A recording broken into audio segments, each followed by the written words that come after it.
When is the right time to have the talk with your child? A question every parent eventually grapples with. This question is not as daunting as it may seem. The purpose of our discussion today is to offer some guidance on when and how to approach the topic of sexuality and relationships with your child. Remember, there isn't a one-size-fits-all answer, but there are some general guidelines to consider. These guidelines include considering age-appropriate information, developmental readiness, social influences, and your own cultural and personal values. Armed with this knowledge, you will be better prepared to navigate this important milestone in your child's development. Remember, the goal is not to have one big talk, but an ongoing dialogue that evolves as your child grows and develops. Let's dive into the factors that can help you decide when it's time to have this important conversation. From a young age, children are curious about their bodies and where babies come from. This natural curiosity is a fantastic opportunity to begin introducing age-appropriate information about anatomy, reproduction, and personal boundaries. Imagine a preschooler asking why they have a belly button. This is an ideal time to introduce basic concepts about human anatomy. You could explain that when they were in their mom's tummy, they were connected to her by a special cord that provided them with food and oxygen, and the belly button is where that cord was attached. As children grow older, their questions will evolve and become more complex. An elementary school child might ask where babies come from. In response, a simple explanation about how a baby grows in a mom's tummy from a tiny seed provided by the dad could suffice. Remember, at this age, it's not about providing detailed biological explanations, but more about giving them an understanding that they can grasp. Personal boundaries are another essential aspect to introduce from a young age. Teach children about the importance of respecting their own bodies and the bodies of others. For instance, you can emphasize that it's okay to say no if someone wants to touch them in a way that makes them uncomfortable. This not only empowers them, but also lays the groundwork for discussions about consent in the future. When answering these questions, it's crucial to use language that is simple and direct. Be honest, but keep it at a level they can understand. If you're unsure about how to respond to a question, it's perfectly okay to say, "That's a good question. Let me think about how to explain it," and then take some time to gather your thoughts or even do a little research. Remember, early education lays the foundation for future discussions. Starting these conversations when your child is young can make it easier to talk about more complex topics as they grow older. By providing age-appropriate information, you're helping to foster a sense of trust and openness that will encourage them to come to you with their questions in the future. As children enter puberty, their questions become more complex. It's a time of rapid change, both physically and emotionally, and kids are naturally curious about what's happening to them. This period, usually between the ages of 9 and 12, is an excellent opportunity to delve into more detailed discussions about physical changes and sexual health. Puberty can be a confusing time, and children may feel a mixture of excitement and anxiety about the changes they're experiencing. It's crucial to reassure them that these changes are perfectly normal and a natural part of growing up. Discuss the biological aspects of puberty, emphasizing that everyone develops at their own pace and there's no right or wrong time for these changes to occur. However, the talk shouldn't be limited to the biological aspects of puberty. It's equally important to address the emotional changes that accompany this phase. Discuss feelings, relationships, and the emotional aspects of puberty and sexual health. It's important to validate their feelings and reassure them that it's normal to have questions and concerns. Determining a child's developmental readiness for more in-depth conversations can be tricky.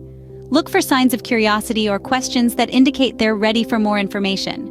Maybe they've started asking more complex questions, or perhaps they've shown an increased interest in relationships and how they work.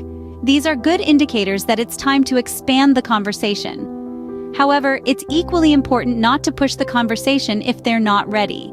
Some children might feel embarrassed or uncomfortable discussing these topics. If that's the case, reassure them that it's okay to feel this way and that you're always there to answer any questions they might have when they're ready. Remember, these discussions aren't a one-time event, but an ongoing conversation that evolves as your child grows and matures. It's about creating a safe and open environment where they feel comfortable asking questions and expressing their thoughts and feelings. Open the door for these discussions, but let your child set the pace. By doing so, you're fostering a relationship of trust and openness that will serve as a solid foundation for these important conversations as your child navigates their way through adolescence and into adulthood. In today's digital age, children are exposed to a wealth of information, not all of it accurate.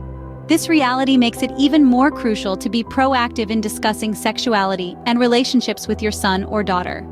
Children may come across information about these topics through various social influences like peers, media, and the internet. Sometimes, these sources may present inaccurate or misleading portrayals of relationships and sexual behavior. The last thing you want is for your child to form their understanding based on misconceptions or misinformation. To mitigate this, it's important to address any misconceptions your child might have and provide accurate information before they encounter it elsewhere. This doesn't mean you need to know everything. It's perfectly okay to say, "I'm not sure, let's find out together." This can be a great way to explore these topics while also teaching your child to critically evaluate the information they consume. One strategy is to monitor and discuss the media your child interacts with. Watching a movie or TV show together, for instance, can provide opportunities to discuss representations of relationships and sexuality. You can ask open-ended questions like, "What do you think about how they portrayed that relationship?" Or, "How do you feel about that character's choices?" This can lead to meaningful conversations and help you understand your child's perspective. Similarly, you can guide your child on how to navigate the internet in a safe and responsible way.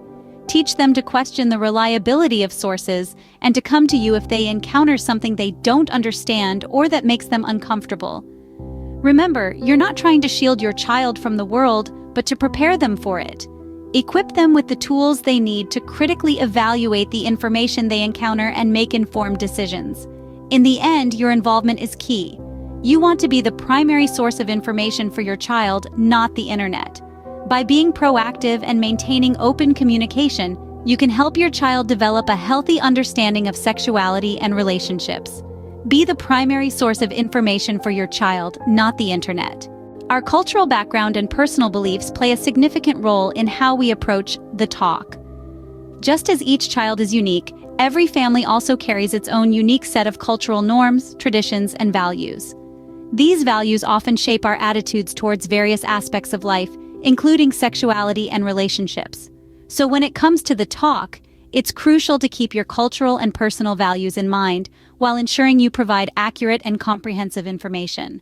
Imagine your family's values as a lens through which you view and discuss the world.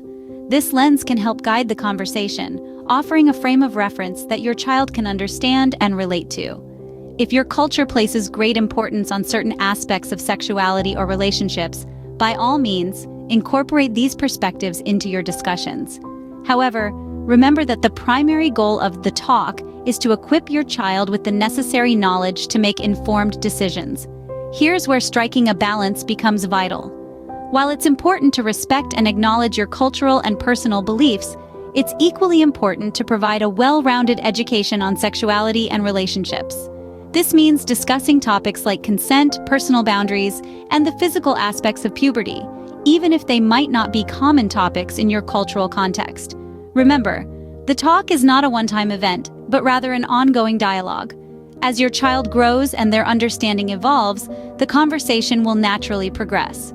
This continuous dialogue allows for the introduction of new topics, further learning, and the opportunity to address any misconceptions or concerns that may arise. In essence, your cultural and personal values provide a framework for the talk. They give you a starting point, a familiar ground to kickstart this important conversation. But they should not limit the scope of the discussion. As parents, it's our responsibility to ensure our children receive a comprehensive education about sexuality and relationships, adequately preparing them for the world they are about to navigate. Your values provide a framework, but remember to provide a comprehensive education. The talk is not a one-time event, but an ongoing dialogue. This simple yet profound statement encapsulates the essence of our discussion today. Rather than seeing it as a daunting, singular event, consider the talk as a series of conversations that evolve with your child's understanding and curiosity. We've discussed the importance of age-appropriate information, understanding your child's developmental readiness, and the impact of social influences. We've also highlighted the role of cultural and personal values in shaping these discussions. It's essential to foster an environment of open communication from a young age. Encourage your child to ask questions, express their feelings, and share their experiences. This openness paves the way for honest, supportive conversations as they navigate the complexities of adolescence and beyond. Proactive and supportive parenting can empower your child with the knowledge they need to make informed decisions about their bodies, their relationships, and their sexual health. Equip your child with knowledge, and you empower them for life.